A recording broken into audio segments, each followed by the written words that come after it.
Halo, kalau misalnya kalian pengen belajar Figma bareng saya, yuk join Discord, link di description ya.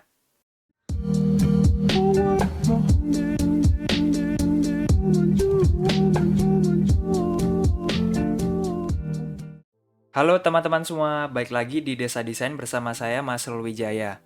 Hari ini kita akan ngomongin tentang update terbaru di Figma terkait auto layout.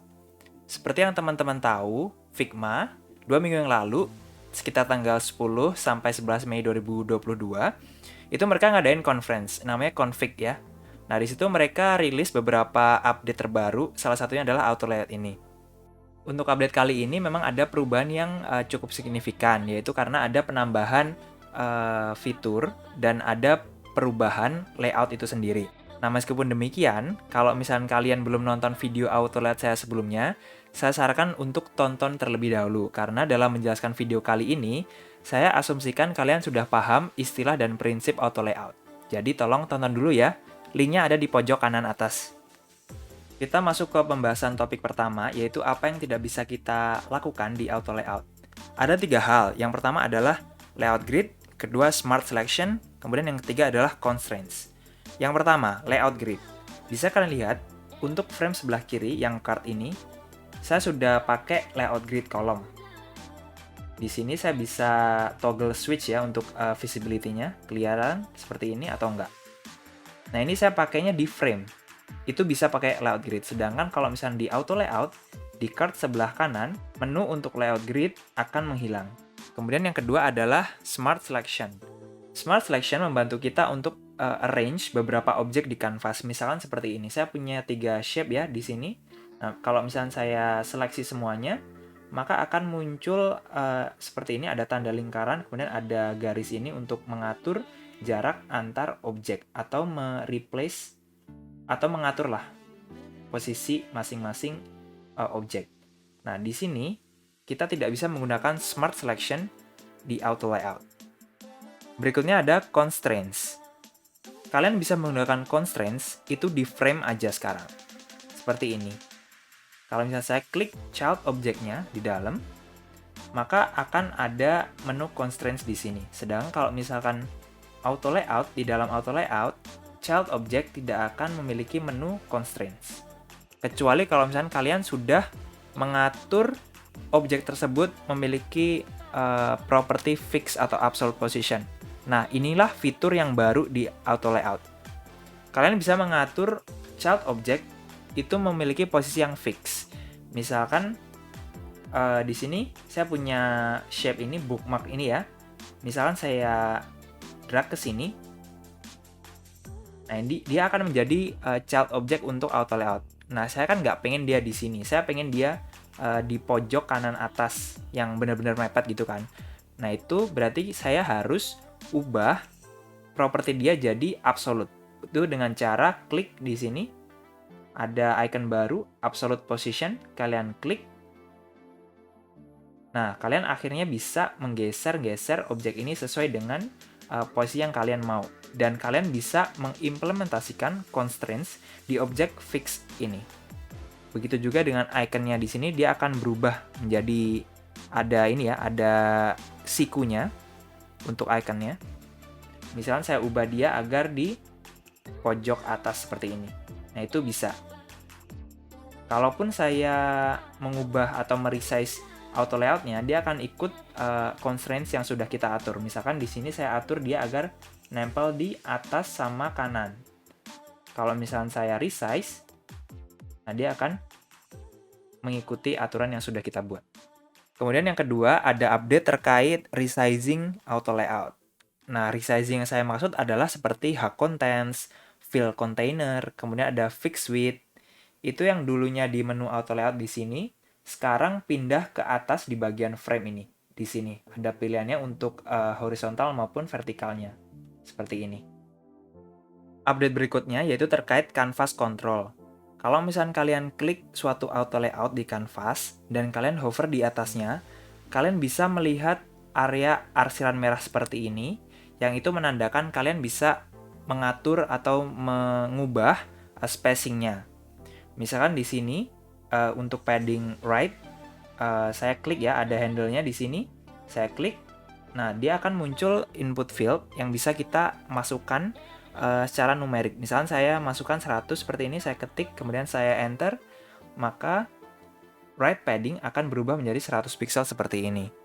Kalian juga bisa drag handle tersebut ke kanan dan ke kiri. Misalkan ini, saya atur dia seperti ini, saya geser, nah dia akan berubah juga. Sama halnya dengan yang lain, saya bisa geser ke atas ataupun ke bawah, seperti ini. Oh iya, kalian juga bisa menggunakan nudge untuk mendapatkan nilai yang lebih bulat. Misalkan di sini, saya geser-geser kan dia bertambah atau berkurang sebanyak 1 pixel kan. Nah, kalau misalnya saya klik shift, sambil geser, maka dia akan bertambah besar seperti ini. Dalam kasus ini 50 pixel ya. Nah, itu gimana cara ngaturnya? Kalian bisa menuju ke sini, menu, Figma, kemudian Preferences, kemudian ada Nudge Amount. Untuk small-nya 1 pixel, kemudian big nudge-nya 50. Kalian bisa atur, misalkan saya atur jadi misalkan 10, seperti ini. Kalau misalnya saya sambil pencet Shift, maka dia akan bertambah besar seperti ini. Akumulasinya 10 ya, setiap 10, berkurang 10 juga seperti ini.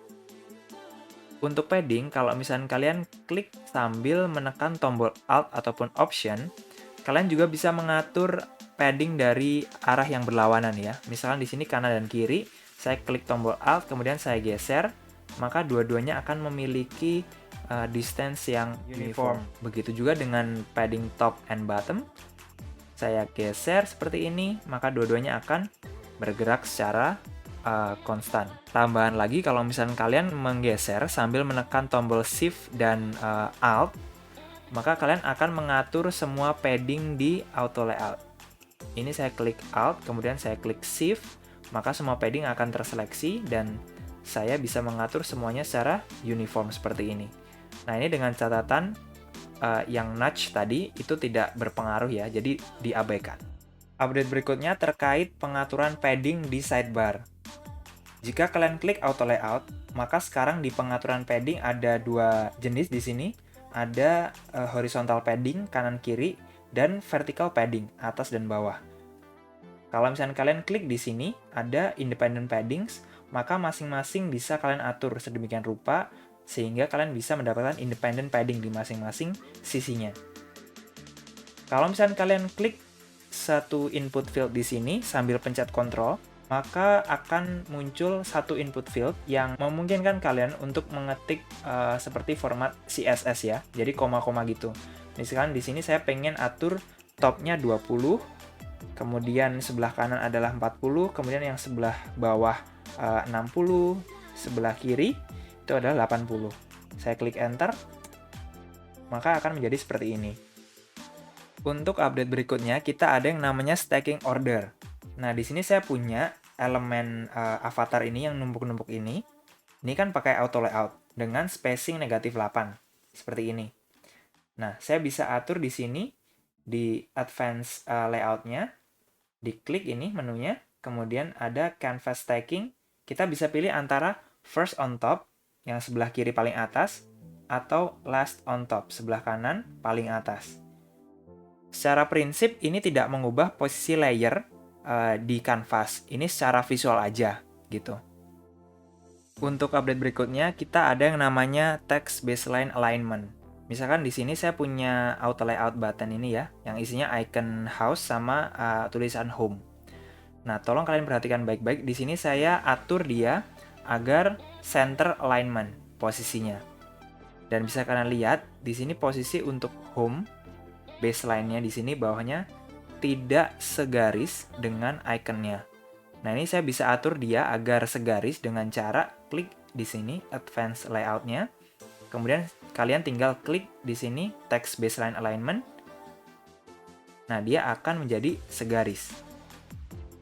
Nah, ini dengan catatan kalian akan mereset alignment settingnya yang sebelumnya adalah center alignment.